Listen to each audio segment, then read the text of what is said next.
네, 새롭게 돌아온 출마할 결심입니다. 이번 주에 모신 분은요, 저는 개인적으로는 처음 뵙는 분입니다. 대전 유성구 을선거구에서 더불어민주당 예비후보 등록하신 분이거든요. 김찬훈 전 대전 YMCA 이사장 소개해드리겠습니다. 어서 오십시오. 네, 감사합니다. 안녕하세요. 안녕하세요. 네, 안녕하세요. 예. 예, 저 처음 보시죠? 예. 예, 하시는 게 별로 달갑지. 대세남 쪽에서. 아, 네네, 맞습니다. 네. 예. 여기 구만원 충청도 와보신 적 있으세요? 아니요, 처음입니다. 처음이세요? 예, 예. 아우, 대전 지역 최고의 인터넷 언론사입니다. 아유, 예. 구만원 충청 후원회원 아니시죠? 예. 이따 가입하고 가시고요. 네. 정치 처음 하시는 거잖아요. 그쵸? 예, 맞습니다. 도전하시는 예. 거잖아요. 그래서 많은 분들께서 잘 우리 김찬훈 예비후보에 대해서 모르시는 분들도 계실 것 같은데 우선 김우찬 변호사님께서 네. 김찬훈 예비후보 좀 프로필 소개해 주시죠. 일단 제 이름과 두 글자가 동의를 하십니다. 아, 네, 맞습니다. 그러네요. 네. 김찬훈 대전 YMCA 이사장님 그리고 예비후보님의 프로필 간단하게 소개해드리겠습니다. 1965년 8월 12일 전남 순천에서 출생을 하셨고요. 부산 남고등학교 그리고 서울대학교 외교학과 졸업, 경기대학교 정치전문대학원 북한학을 전공하셨습니다. 그리고 일본 동경대학 대학원에서 사회과학 전공 국제관계론 박사학위까지 수료를 하셨습니다. 이게 전반적으로 보면 굉장히 여러 가지 분야에서 독특한 이력들이 좀 돋보이는데요. 이게 원래 외교학과 그리고 정치전문학 그리고 뭐 일본 이런 것들이 있는데 또 지식재산에도 일가견이 좀 있으십니다. 예. 그래서 문재인 대통령 선대위에서 국가지식재산 특별위원회 위원장을 역임하셨고요. 그리고 대통령 소속 국가지식재산위원회 위원, 그리고 현재는 나라 아이넷이라고 하는 주식회사의 대표이사를 맡고 계신데 여기가 보니까 또 지식재산 전문 중소기업 벤처기업이라고 네, 맞습니다. 하시는 것 같습니다. 그리고 학생운동 이력도 있으세요. 그러니까 네. 그래서 학생운동이 전국 학생운동 지도부에서 88년 7월까지 활동을 하셨고, 그리고 노동자 해방동맹, 그리고 뭐 전국 민족민주연합 편집부장을 비롯해서 학생운동에도 또 학창 시절에 굉장히 활발하게 활동을 하신 이력들이 돋보입니다. 그 현재는 대전 YMCA 이사장 맡고 계시고요. 그 서울대학교 일본연구소 개원연구원도 맡고 계십니다. 그러다가 갑자기 또 정치의 뜻이 있으셔서 유성을에서 예비후보로 등록을 하시고 출마할 결심을 하셨습니다. 제가 소개를 전 이사장이라고 했는데 현직이세요? 예, 맞습니다. 아직 안 그만두셨군요. 예. 정치 하시려면 그만두셔야 하는 거 아니에요? 예, 2월 말에 그만두고. 2월 말에 그만두실 예정이다. 임기가 그때까지죠. 임기가 그때까지여가지고 굉장히 다양한 일들을 해 오셨습니다. 예. 근데 전남 출생이세요. 예, 맞습니다. 근데 그 고등학교는 부산에서 다니셨고 또 대학은 서울에서 다니셨고 대전 이쪽하고 인연이 어린 학창 시절이나 어린 시절에 없는 것 같은데 어떻게 대전으로 오시게 됐어요? 예, 저희 회사가 96년부터 법률하고 특허정보 서비스 IT 개업을 해왔습니다. 근데 이제 특허청 사업을 많이 하다 보니까 특허청이 98년에 대전에 옮기게 됐고, 그래서 대전에 이제 그때부터 이제 연구를 갖고 오게 되었습니다. 특허청이 대전에 오게 되면서 거기 계기가 되었습니다. 계기가 대전에 왔다. 예. 보시고 계시잖아요 지금. 예. 근데 어때요 대전이라는 도시? 대전은 일단 솔직히. 스트레스가 없는 아주 좋은 곳이에요. 밤에 뭐 대리운전이나 뭐 택시 부를 때 그렇게 힘들지도 않고. 아니요, 많이 힘든데. 좋은 동네 사시나 보네요. 아니, 수도권에 가보시면 엄청 힘들 겁니다. 그래서 그런 점이 좋거든. 사람들 관계가 제가 일본에 생활을 오래 해왔지만 굉장히 남을 편하게 해주는 이제 그런 크게 남의 일도 간섭하지도 않고 스트레스를 주지 않는 이런 좋은 따뜻한 공동체 같습니다. 예. 대전의 쓴맛을 아직 덜 보셨군요. 예, 아직 못잘 모르겠습니다. 그렇지 않아도 이게 지금 기업이 나라 이넷인가요? 예, 나라 아이넷. 예. 나라 아이넷이 일본 소재 기업이라고 들었어요. 이게 어떤 회사고 일본에 사무소까지 있는데 좀 궁금합니다. 나라 아이넷은 한국 기업이고요. 일본에는 이제 나라 INC와 IN히토라는 회사가 또 두 개가 더 있습니다. 네. 똑같이 이제 법률 특허 정보 서비스를 하는 회사고, 특히 이제 나라 INC는 일본에 우리 나라 아이넷이 2001년에 진출하게 됐는데 일본에 최초로 법률 정보 서비스를 우리가 개척해 줬습니다. 이제 우리가 그러니까 96년에 우리 회사가 만들어졌고 2002년에 서비스가 론칭이 됐으니까 일본은 우리보다 한참 늦은 거고, 그것도 한국 회사가 그걸 만들어준 겁니다. 아 그러면은 이제 법률 회사라는 게 어떤 거 얘기하는 거예요? 저도 궁금해서 지금 여쭤보려고 하는 로톡 건데 이런 거예요? 지금 요즘 예, 얘기하는? 로톡은 이제 아주 최근 것이고, 아, 그런- 예, 우리는 똑같은 겁니다. 저희가 이제 뭐 판례라든가 법률 관련 학술지 뭐 음. 논문 같은 것들 종합 정보 서비스들이 몇 개 있거든요. 네, 맞습니다. 그런 예, 맞습니다. 종류인가요? 예를 들면 이제 옛날에는 52권짜리 법령집이 있었습니다. 네. 우리나라 3,300페이지 정도 되는 그 법령집을 국민들은 이제 사볼 수가 없기 때문에 법령에 접근할 수가 없었습니다. 그래서 그걸 CD롬으로 인터넷으로 만들어서 지금 법률 검색을 할 수 있는 것도 우리가 시작했기 때문에 이제 야, 이해했어. 아. 그렇군요. 나라는 그 일본 지역 이름, 지명 이름 따서 하신 건가요? 아닙니다. 우리나라 회사 첫 명칭이 우리나라 법령정보통신이었습니다. 그래서 우리나라입니다. 네. 그러시군요. 근데 왜 일본에도 만들 생각을 하셨어요? 이제 아까 말씀드렸듯이 우리나라가 IMF 거치면서 벤처 붐이 불었지만 닷컴 버블이 바로 꺼지지 않았습니까? 2001년, 2년에. 네네. 그래서 여기는 좀 한계가 있을 거라고 생각해서 일본을 개척하자 해서 일본에 이제 회사를 만들고 사업을 시작했습니다. 아, 이게 약간 첨언하자면, 그러니까 우리나라가 아무래도 IT 기술이 굉장히 많이 발전했잖아요. 네, 맞습니다. 일본이 상대적으로 그게 조금 뒤처지다 보니까, 블루오션일 수도 예, 있다. 지금 뭐 우리나라 같은 경우는 전자 소송화돼 있는 게 굉장히 많고 그런데 일본은 오히려 우리나라를 보고 배우고 있는 맞습니다. 입장이고 아마 그런 이제 약간 IT 서비스와 예, 융합한 맞습니다. 그래서 법률정보 네. 회사로서는 이제 나라 인에서 일본에서 유상이 굉장히 높습니다. 모르는 회사가 없고 돈 많이 버시겠네요. 네. 예, 돈은 뭐 최소한 뭐 10억에서 15억 한 15년 정도 벌어왔으니까 오, 일본에서. 1년에? 예. 오, 와, 상당한 자산. 친하게 친하게 쓸데없는 질문하지 말고 화기애애한 분위기로. 일본 전문가시죠? 예. 그러니까 아까 뭐 일본 그 갑자기 말씀이 공손해지셨죠? 이러시면 안 됩니다. 네, 아우 갑자기 심쿵했어요. 그 지금 우리나라 정부 이제 윤석열 정부 들어와서 예. 그러니까 중국 관계하고 예. 그다음에 일본과의 관계 예. 상당히 많이 이전 정부와 바뀌었잖아요. 예. 그러면서 이제 국제 정세도 동북아 정세도 많이 좀 이렇게 복잡해졌고 그런데 어떻게 판단하세요? 지금 현 정부의 이 외교 정책에 대해서? 일단 미국 주도하는 한미일 신동맹이라 그럴까요? 네. 이게 굉장히 강화되면서 미국도 이제 한일 관계 개선을 이제 중국과의 그 싸움에서 굉장히 중시하고 있으니까 그걸 적극적으로 요청을 했고 그래서 윤석열 정부 들어서자마자 이제 안 풀리고 있던 강제 노동자 문제도 그것도 이제 제3자 변제로 아주 급하게 이제 마무리하지 않았습니까? 이제 이런 것들은 결국 이제 미국의 추수 외교라고 생각이 드는데 자칫 잘못하다가 이제 한미일 동맹 관계에 편입되면서 지금 냉전 시대가 아닌데 우리 국익을 손상당할 수가 있을 것 같은데 그 이제 단적인 애가 중국과의 거리가 멀어지고 그리고 남북 관계도 굉장히 그 경색되고. 불안해지고 불안해지고 평화를 위협할 정도까지 이제 상황이 계속 연달아 일어나고 이런 환경은 바로 그런 한미일 동맹의 새로운 체제에 너무 깊숙이 들어가지 않아서 들어갔기 때문이라고 생각하는데 특히 이제 인도 태평양 그 경제 프레임워크에 한국도 같이 들어갔었는데 그거는 이제 중국을 겨냥하기 위한 미국의 이제 주도권 싸움의 일환인데 이제 그거는 굉장히 미래로 봤을 때는 국익을 해칠 수 있는 특히 그거는 이제 서프라이 체인의 죄송합니다. 네. 아니 말씀하시면 아니. 네, 네.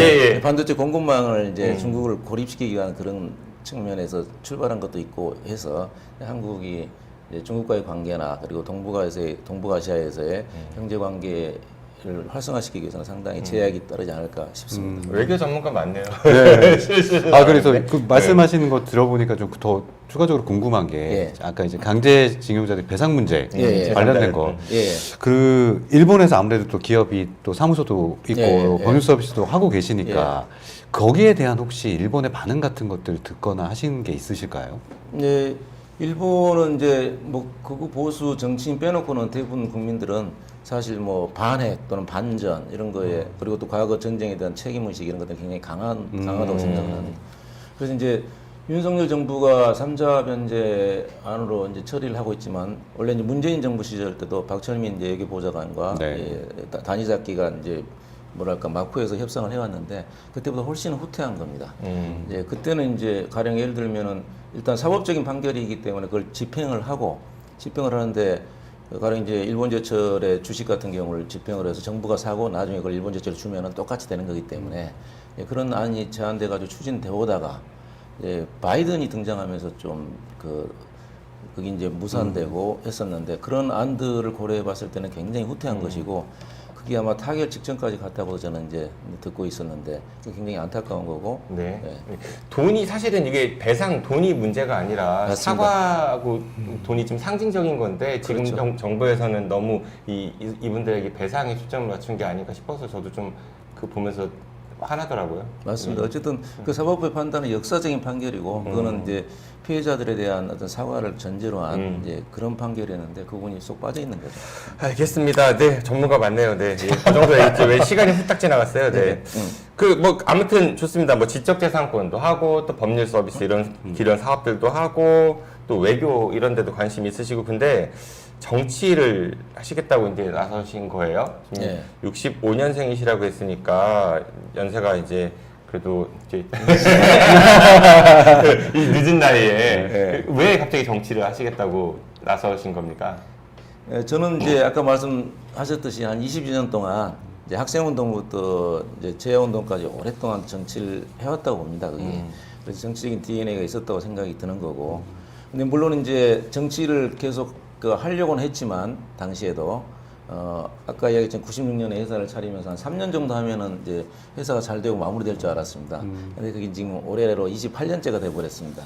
그러다 보니 늦기도 하고 또 회사를 하다 보니까 일본에 진출하고 그래서 공부에 욕심도 생겨가지고 워낙 좀 공부도 많이 좋아했기 때문에 예, 늦었지만 공부 욕심 생겨서 박사학위를 하다 보니까 또 7, 8년도 흐르고 그래서 세월이 굉장히 흐르고 아까 이야기하셨던 문재인 대통령 때 그 지식재산 캠프의 위원장을 했던 거는 귀국하고 2년 정도 후입니다. 그래서 거의 이제 한국에 이제 들어서자마자 곧바로였다고 생각이 드는데 그러니까 상당히 다른 일로 인해서 늦어졌다고 보시면 되는 거고 특히나 지금 윤석열 정부가 아시다시피 뭐 언론 탄압 그다음에 검찰 독재 이런 것들이 굉장히 심하잖아요. 민주주의가 거의 무너지고 있다고 생각이 들고 남북 관계는 이제 더 어두워지고 있는 이제 이런 상태이기 때문에 더 이상 이거를 두고 볼 수는 없다. 아까 말씀드렸지만 이제 저는 이제 뭐 구속도 3번 당하고 고문도 많이 당해봤고 아, 그랬어요? 목숨 거쳐서 민주화 운동을 실현했는데 민주주의가 무너지고 있는 사실에 대해서는 더 이상 이제 용납할 수 없는 이제 그런 입장이라는 점이 굉장히 큰 이제 첫 번째 이유이고 두 번째는 저도 이제 유성에 오래 이제 살아봤고 경제를 해왔지만 기업을 해왔지만 유성이 아시다시피 이제 연구개발 특구 쪽에 한 7조가 넘는 7조 7천억 정도 매년 투자가 되고 있습니다. 근데 그게 이제 경제로 흐르질 않아요. 경제로 흐르지 않고 문재인 정부 시절에 이제 연구개발비 15억 이상은 이제 그 지식재산 사전조사 이걸 의무화시키기도 했는데 그래도 지식재산권이 만들어진다고 하고 성과물로 나오더라도 그게 이제 기업으로 흐르지 않고 활용률도 낮고 활용률도 30% 되고 사업화는 거의 뭐 5%도 안 되는 이런 상황이기 때문에 계속 정부가 국민 예산으로 유성에 투자를 해도 예, 유성 경제는 나아지지도 않고 대한민국 경제도 이걸 가지고 커야 되는데 나아지지 않고 있는 점들은 아주 쉬운데 그게 왜 안 되고 있을까 하는 생각이 컸어요. 딱 보면은 뭐 아시겠지만 정치가들의 문제거든요. 정치인들이 신경을 안 쓰고 심지어 시장이나 구청장도 신경을 안 쓰기 때문에 유성이 팽개쳐져 있다는 느낌이 굉장히 강했습니다. 지금 한 2,400개 기업이 21조밖에 못하고 있는 이런 상황이라는 상상을 할 수 없거든요. 2,400개 기업 평균 지식재산 건수가 34개입니다. 이거는 어느 세계도 없어요. 그리고 판교가 900개 기업이 100조를 하는데 네. 그들이 갖고 있는 평균 지식재산은 한 8개에서 9개입니다. 지식재산권, 특허권이 이렇게 많음에도 불구하고 사업화시키고 글로벌 진출이 안 되고 있다는 것은 결국 정치인들의 문제 아니겠습니까? 그래서 그런 정치인들이 기성 정치인들의 한계를 딛고 새로운 정치를 경제 우선으로 해보겠다는 취지에서 출마를 하게 됐습니다. 저는 지금 말씀 여기까지만 들어도 사실 우리 지역에서 굉장히 신선하다는 느낌을 좀 받거든요. 지금까지 이제 왜, 뵙지 돈이 못했던 많으셔서? 아니 굉장히 분야나 지금 이력들도 그렇지만 말씀하시는 것도 그렇고 지금까지 저희 지역에서 뵀던 분들 중에서 굉장히 신선하다. 근데 이제 반대로 신선하다는 건 인지도가 낮다는 의미도 돼요. 예.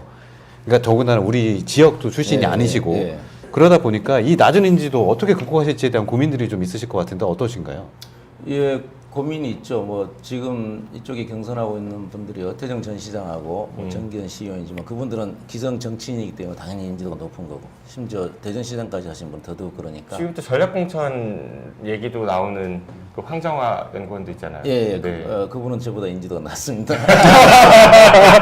여기서는 서열이 다 또. 인재 영입이 됐으니까 중앙당으로부터. 그래도 뭐 이거는 어쨌든 총선에서 이겨야 되니까 당으로서는 네. 네. 맞는 판단을 하실 것 같고 기본적으로 저는 이제 조직 운동을 오랫동안 해왔고 기업도 경영해왔기 때문에 3년 전부터 이제 경선에서 제일 중요한 권리당원을 엄청 많이 확보했습니다. 그래서 뭐 아까 금방 했던 두 분의 예비 후보보다는 뭐 상상할 수 없을 정도로 많이 확보되어 있는 상태이고 그리고 권리당원을 중심으로 한 이제 소통과 공감대를 계속 늘려가고 있는 게 이제 기본적인 이제 활동이고.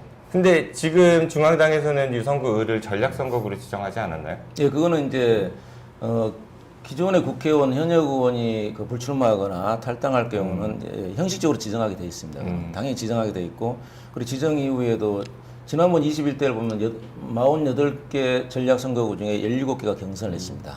전부 전략공천을 한다는 건 아니고 나머지는 이제 단수 추천이나 전략공천을 했던 거고. 경선으로 갈 가능성이 크다. 예, 이겨야 된다는 그런 목표하에서는. 그리고 경선 예. 가면은 내가 그동안 조직을 해왔기 때문에 충분히 승산이 있다. 예, 그것도 있고 변호사님 말씀대로 정말 참신하고 새롭다는 거는 굉장히 무서운 거거든요. 이제 낡은 것보다 그 확산되는 속도가 수십 배, 수백 배 빠른 거기 때문에 그걸 경험하고 있고 특히 이제 금방 이제 이야기하셨듯이 저는 YMCA 이사장을 쭉 오래 해왔기 때문에 시민사회단체나 일반 시민들 좀 더 깨어있는 시민들한테 인권 부분이나 이제 봉사활동 부분이나 여러 가지 시민단체로서의 이 시민들과의 함께하는 그런 공간들이 굉장히 넓었다고 이제 생각이 들거든요. 뭐 작년에 여성 풋살대회라든가 사진전이라든가 여러 가지 활동들 속에서 아이들과 청소년들과 부모들과 관계를 확장해 왔던 거고 특히나 이제 민주당에서 기독교계의 지지를 받기는 쉽지 않거든요. 특히 이제 차별금지법 문제 때문에 굉장히 기독교계하고 이제 민주당과의 갈등이 심했었었는데. 왜요? 민주당에도 기독교 집사님들도 많이 계시고 근데 이제 종교인 과세 이런 거 할 때 민주당에서 앞장서 반대하시는 분도 많고 근데 그런데 이제 후보로서는 이제 그런 것들을 구체적으로 확보하기가 이제 쉽지 이제 않았을 거라고 생각이 들고 사실 우리 전임 이사장님들은 이제 뭐 그 기독교계 학교 총장님도 계셨지만 장로님들, 목사님들 많았었고 이제 그분들이 이제 많이 기도도 해주시고 많이 들어주고 계시기 알겠습니다. 때문에 그런 게 이제 힘이 예. 될 것 같습니다. 코너 마치기 전에 시간이 얼마 안 남아서 신성재 기자님도 질문 좀 하세요. 네. 아무래도 저는 지역 기자다 보니까 네. 지역 공약에 대해서 아마 이 발표도 하셨어요. 뭐 국제과학 비즈 네, 벨트를 품은 유성구에 네. 또 특별법을 제정한다는 부분이 있는데 네. 그 부분 한번 다시 한번 듣고 싶습니다. 네. 예, 그게 이제 유성과학 디지털 특별시를 말씀드리는 건데 아까 잠깐 말씀드렸듯이 과학 연구 쪽과 경제가 융합이 안 돼서 과학 쪽이 흐르지 않기 때문에 생기는 문제가 성장의 정체거든요, 실제로. 그래서 그 부분을 해결하기 위해서는 특별시밖에 없다고 생각을 합니다. 특별시는 뭐 특별법으로 만들어지는 이제 그런 요새 특별도들 많이 만들어지고 있지만 그런 이제 예산에 대한 책정 부분이라든가 그다음에 도시개혁권 그리고 이제 이 여러 가지 금융 특융자라든가 이런 것들 지원을 받을 수도 있고 무엇보다도 규제 철폐에 대한 권한들을 좀 주면은 유성구를 좀 더 크게 발전시킬 수 있지 않을까 이런 생각들이 있어서 유성과학 디지털 특별시를 이제 제안하게 됐고 그거는 이제 국회의원들이 그 같이 동의를 하면은 이제 이루어질 수 있다고 생각하는데 유성과학 디지털 특별시는 유성만이 이제 물론 이제 대전시로부터 독립하는 자치시로 독립하는 거지만 이제 그 자체가 그 어떤 독립으로 인한 손실보다는 대한민국 전체 혁신 성장에 기반이 되기 때문에 대한민국의 성장에도 큰 기여를 할 거라고 생각을 하고 있습니다. 그래서 우리 지역의 국회의원은 물론이지만 다른 지역의 국회의원들도 당연히 동의할 수 있는 분야라고 생각해서 국회에 입성하게 되면 그 부분을 가장 먼저 추진할 겁니다. 그러니까 대전으로부터 유성을 떨어져 나와가지고 특별자치시로서 맞습니다. 유성의 기능을 하겠다. 예. 근데 기존 체제에서 어쨌든 이제 떨어져 나가려고 하는 거니까 반발도 좀 만만치 않을 것 같은데요. 예, 그래서 어떻게 정치력을 발휘해서 그걸 좀 극복해 보실 거예요? 결국은 그거가 그 목표로 하는 바하고 그다음에 그것이 실현 가능한지 여부 이런 것들을 국민적으로 설득해 나가고 정치인들 설득해 나가는 방법밖에 없을 거라고 생각을 합니다. 뭐 어떻게 특히 설득하시려고요? 기본적으로 아니 이제 뭐 만남이라든가 여러 가지 이제 공청이라든가 이제 그 여론들을 조직하는 것뿐만 아니라 당론으로도 이제 만들어가는 것이 이제 가장 우선일 거라고 생각을 합니다. 예, 지금은 이제 자치도를 만들어가는 그런 과정들이 굉장히 이제 유행처럼 이제 번지고 있는데 네, 가장 정확한 이제 특별자치도나 특별시는 세종이 이제 행정을 중심으로 한 특별자치시가 됐고, 그다음에 제주도가 이제 관광이나 문화 쪽으로 특별자치도가 됐는데, 그게 이제 전형적이라고 생각합니다. 예, 그것들이 만들어질 수 있었던 것들은 그것의 필요성과 그것이 갖고 있는 실효성 이런 것들이 제대로 입증된 것이라고 보기 때문에 유성은 아까 말씀드렸듯이 그런 특별시가 만들어져 가지고 여러 가지 지원들이 이루어지고 규제들이 철폐된다면은 실제로 2,400개 되는 이제 기업들이 4,000개로 늘어나고 20조밖에 안 되는 게 50조로 늘어난다는 거, 그리고 일자리도 늘고 소득도 는다면은 그것들이 입증된다면은 충분히 동참할 수 있을 거라고 생각합니다. 예. 저 마지막으로 하나만 더 좀 정말, 여쭤볼게요. 그 이제 말씀하시는 부분들, 하고자 하시는 비전들 이런 것들은 충분히 공감이 갑니다만 정치 신인이고 예. 그렇기 때문에 그것을 실현할 만한 정치력이 있는지에 대한 사실 의무는 여전히 있습니다. 본인이 이제 그런 정치력을 발휘할 수 있다고 믿는 근간이라고 할까요? 뭔가 좀 하시고 싶은 말씀이나 좀. 그분은 아까 이력에도 잠깐 이야기했지만 저는 민주주의 민족성의 전국연합하고 그 전에 전민연도 같이 활동을 했었고, 지금 민주당 국회의원들의 뭐 60~70%는 다 같이 일해왔던 사람들입니다.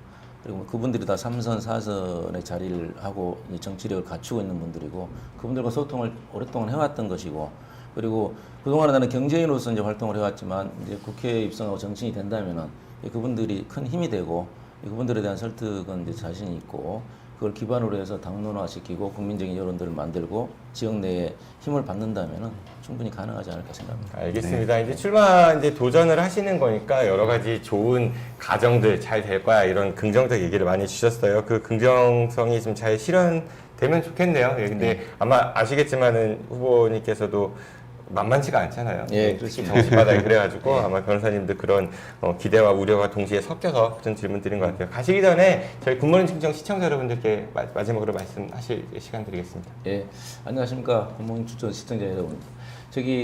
제가 요번에 정치 신인으로서 유성을에 출마하게 된 김찬훈이라고 합니다. 정치라는 거는 기성 정치인들이 이제 많이 망가뜨린 부분들이 있기 때문에 많은 실망도 하고 있지만 새롭고 다른 정치인으로서 특히 살아온 이력이나 미래 비전이 남다른 김찬훈이 새로운 유성과 대전들을 만들어 나가기 위해서 나섰습니다. 여러분들의 많은 응원과 동참 부탁드립니다. 감사합니다. 네, 고맙습니다. 네, 오늘 출마 결심은요, 뭐, 앞에서 다 말씀하신 대로 유성구 을에서 이제 더불어민주당 소속으로 예비후보 등록한 김찬훈 예비후보와 함께 이야기 나눴습니다. 오늘 나와주셔서 고맙습니다. 네, 고맙습니다. 감사합니다.